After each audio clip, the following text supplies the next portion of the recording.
Leeds United 0, Arsenal 4. And what a performance that was.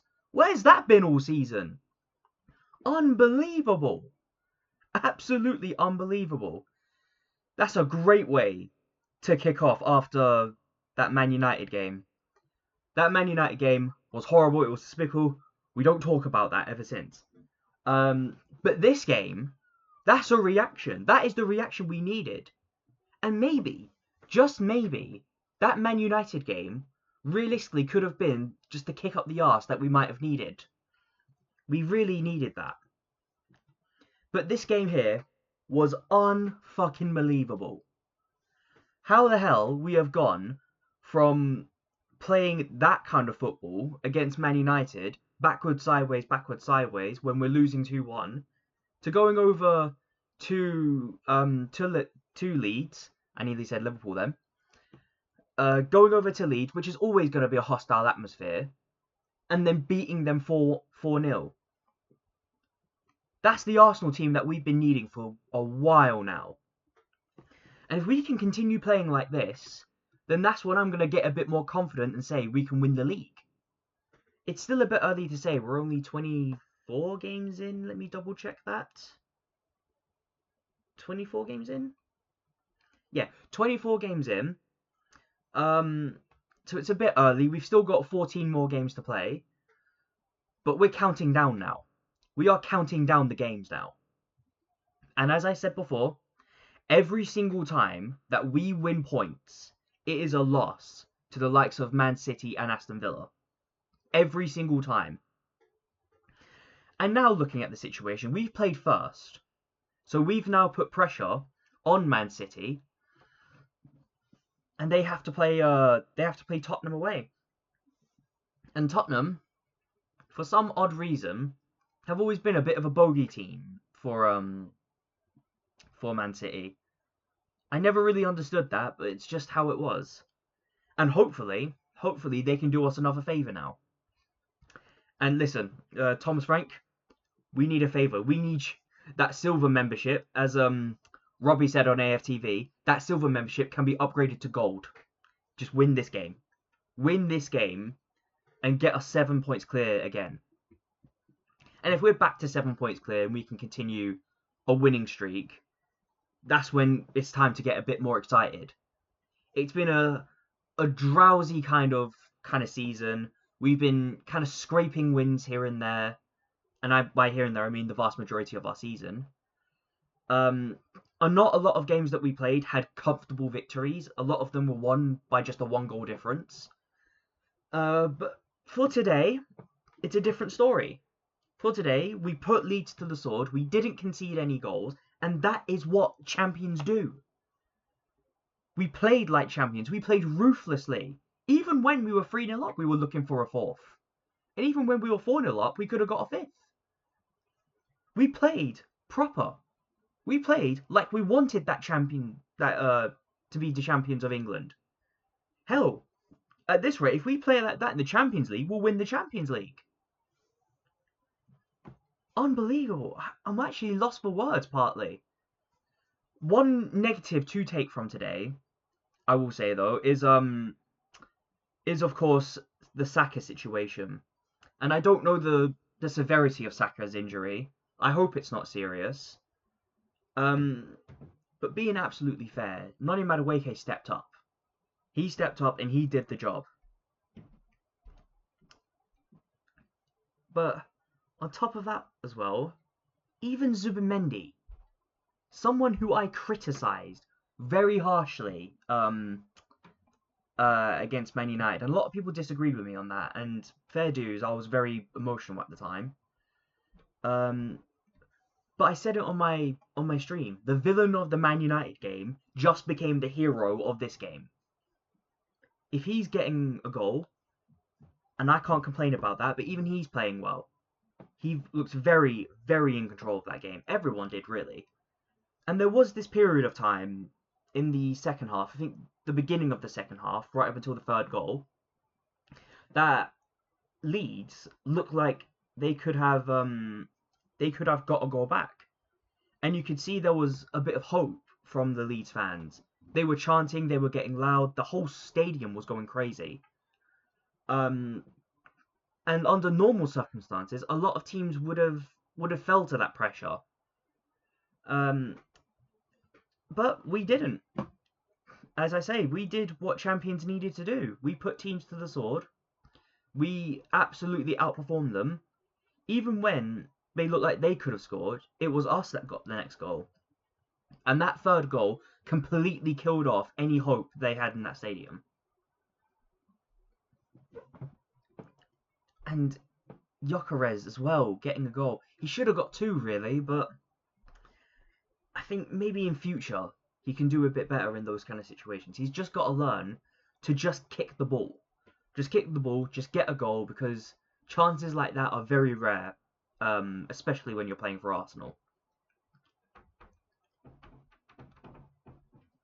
But anyways, let's get into the player ratings, and we're starting off in goal, David Raya. Didn't have too much to really ask of David Raya. Catch the ball. I think they only had like one shot on target. Other than that, didn't have too much to really ask, but I'll give him a 7. Timber, very solid, good going forward. Could have got a bit more in the goal from goal, but overall, I'm more concerned about the defense with him, because I was more concerned about just holding on to that clean sheet. And the fact that we got the clean sheet means everything. Timber, I'm giving a 7. William Saliba, I'm also giving him a 7. Very solid in the back line. He looked to be winning all the headers, and overall, just unbelievable performance. Gabriel, I think Gabriel, I'm a bit disappointed he didn't get a header goal, to be honest. I thought the game was going in that kind of direction where he could have got a goal as well and get into the habit again of scoring from set pieces. Unfortunately, he didn't, but can't be too harsh with him. He had a very good defensive performance, and that's what we have him for. I'm also giving him I'll give him a 7.5. Pierre Hincapié. Now, I did say I would start Pierre Hincapié instead of Calafiori just because of that game against Kairat. Again, I'm not going to hold that against Calafiori. But Hincapié, overall, that was a brilliant performance from him. Didn't have as much to do, I don't think. But when the situation asked for him, he delivered. I'm going to give Hincapié 7.5. Zubimendi, of course, he's our first goal scorer, and that goal was so instrumental to us. Zubimendi, I am giving an 8. Brilliant performance. Unbelievable performance. Declan Rice, solid performance again. Going forward, incredibly strong. Going back, incredibly well defensive. Very, what's the word I'm looking for? Defensive. Regardless, sorry. Very strong, that's the word I was looking for. I don't know why I forgot that. But overall, a brilliant performance from him as well. Rice is getting a 7.5. Havertz. I think Havertz made the difference. This was a very big call from Mikel Arteta, but it paid off. And I think Havertz playing to Gyökeres' strengths a little bit more than Odegaard is, and that to me can make all the difference. And I think Havertz is going to remain in that position, I think. Kai Havertz, I'm giving him a 7.5. Madueke got that assist, and what a beautiful assist it was. And one could argue that he should have got that goal as well, but it was ruled as an own goal. I can see why it was ruled as an own goal. I can see why people want it to be classified as a Madueke goal. Overall, I've got not a lot to complain about Madueke. On occasion, I thought maybe he could have done a bit better, whether it was one-on-one situations or maybe letting the ball go a little bit faster. But overall, Madueke, brilliant performance. I'm going to give him an 8.5, and he is my man of the match. Victor Gyökeres, as I said before, he should have got that second goal. Or no, it would have been the first goal and then the second goal. But he should have got that 3-0 lead before he got the 3-0 lead, if that makes any sense.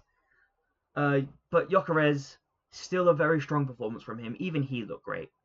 I'm giving him a 7. Trossard, a bit of a quieter game, if I'm honest. The vast majority of stuff that we were doing was coming from Madueke. But still, nothing to complain about. I'm going to give him a 7. Mikel Arteta, I think he made all the right decisions at all the right times. Bringing on Odegaard, well, first of all, playing Kai Havertz, as I said, was a gamble, but it paid off. And bringing Odegaard onto the pitch was another gamble, and I think we were 2-0 up at the time. I think so. Um, but at the time where Leeds were finding a lot more aggression, a lot more space, possibly looking for a goal, um, bringing on someone like Odegaard and someone like Martinelli for Noni Madueke as well, which was an interesting one.